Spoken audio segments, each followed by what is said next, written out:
Hi, I'm Andy. I'm Avery, I'm Michael. and we're here to talk to you about Mars.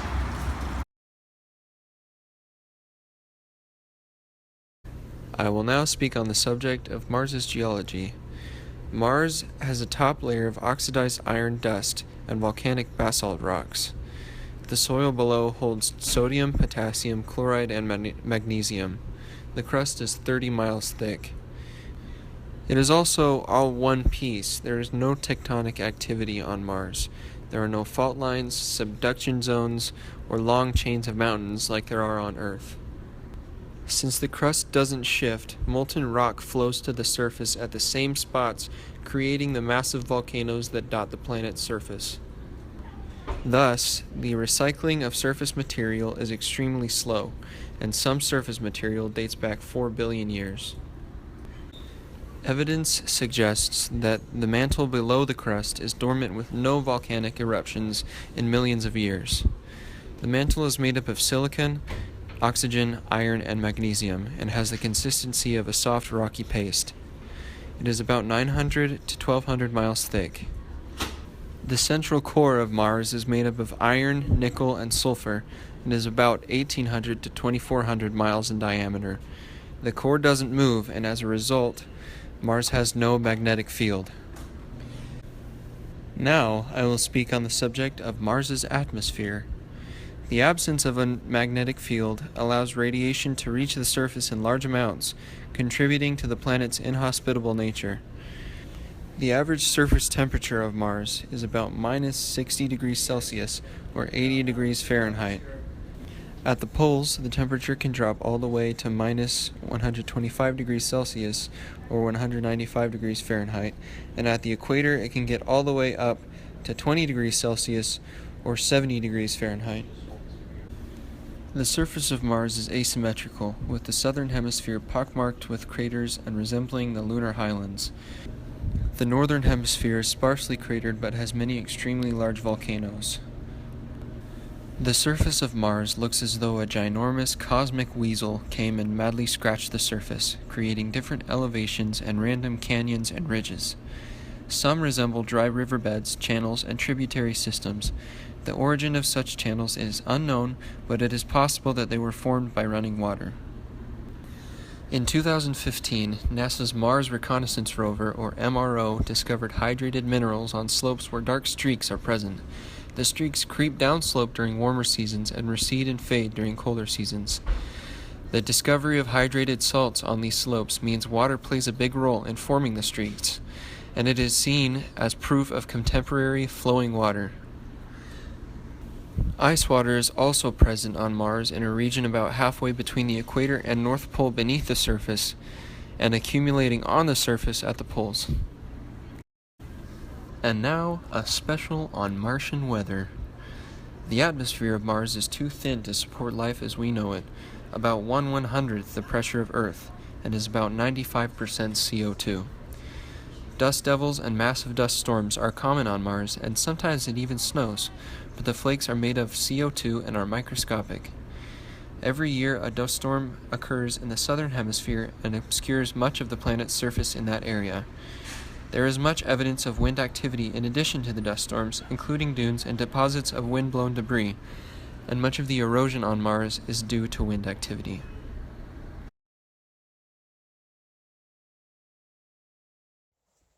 Many rovers have been sent to Mars. The USSR, when it still existed, was the first to attempt landing a rover on Mars. However, many of the spacecrafts, such as the Marsnex, either failed to reach Earth's orbit or lost communication en route. Even the United States' first attempt resulted in a failure. However, the US's Sojourner rover in 1997 was the first ever successful machine to successfully land on Mars. The US also successfully sent Spirit and Opportunity in 2003 and Curiosity in 2011. Opportunity and Curiosity today are still operational. The European Union would even try to send their own rover, Beagle 2, but it resulted in failed communications upon landing. Recent discoveries have been found on Mars by Curiosity. These include elements of carbon, hydrogen, oxygen, phosphorus, and sulfur. The rover also detected a background level of atmospheric methane and observed a significant increase in methane over a 2-month period. This is exciting, as methane can be produced by living organisms or chemical reactions between rock and water. An exceedingly high level of radiation was also found. Curiosity has been around since 2003 and is set to go out of commission within 5 to 10 years. The Opportunity rover, on the other hand, has been on Mars since 2015 and has been trekking for 11 years. It has explored 2 large craters, Victoria and Endeavour.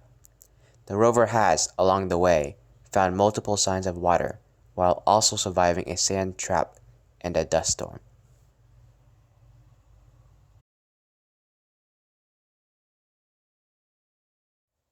The possibility of life on Mars is always astounding, especially types of life that has or had a high chance of existence. One such type of life is microbial life, which is of keen interest to scientists. While it has been known that ice exists on the planet, in 2012, the Curiosity rover found direct evidence for an ancient stream in Gale Crater, suggesting an ancient flow of water on Mars. Analysis of the now dry stream indicated that the water ran at 2 miles per hour, possibly at hip depth. These pieces of evidence strongly raise the chance that there was and or is microbial life on Mars. At the same time, however, the now weak magnetosphere of the planet has diminished the atmosphere of the entire planet.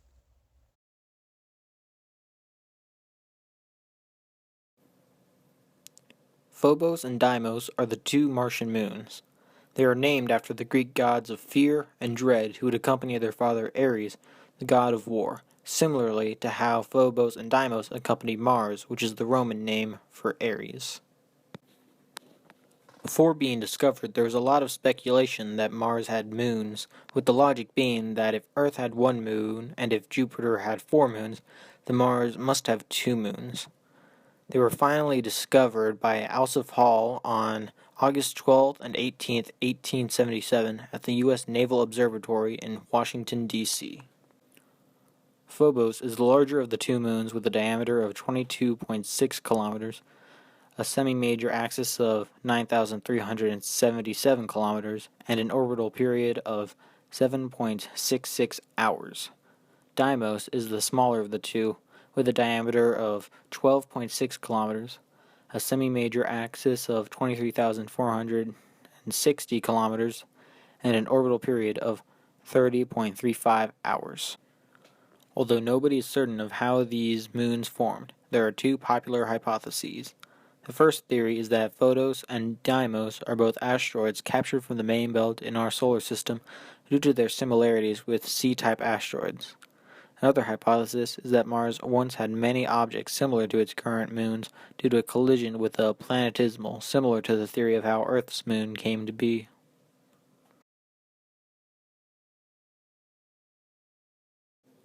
Traveling to and colonizing Mars is another hot topic of discussion. A plan to send manned missions to Mars first came up after the success of the moon landings and was proposed by Wernher von Braun. However, these plans never came to be anything. But right now there are 2 different groups planning to send people to Mars. NASA, which is a planned mission for the 2030s, and a company called SpaceX, which plans to send people there in the 2020s.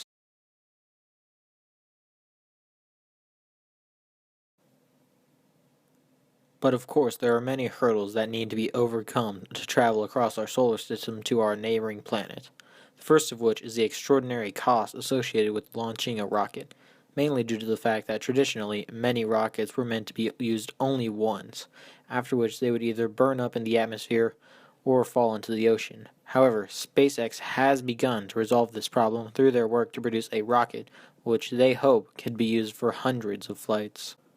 Aside from this, problems arise when planning for the journey through space and sustaining human life that whole time, especially since this would require months of food to be stored, an efficient and reliant water recycling system, a way to properly protect the passengers from radiation, and some way to prevent the passengers from becoming too weak over the journey. If all these barriers can be overcome, however, then SpaceX and NASA should be able to carry out their plans to send people to Mars. SpaceX has an especially interesting plan. They want to make a permanent human settlement on Mars and work to terraform the planet, making it inhabitable for humans to create a second home for our species, which, although an interesting plan, many people, like Lisa Grossman from the magazine New Scientist, find the plan to be rather vague and unconvincing and lacking details. Either way, the journey to Mars will continue to be worked on.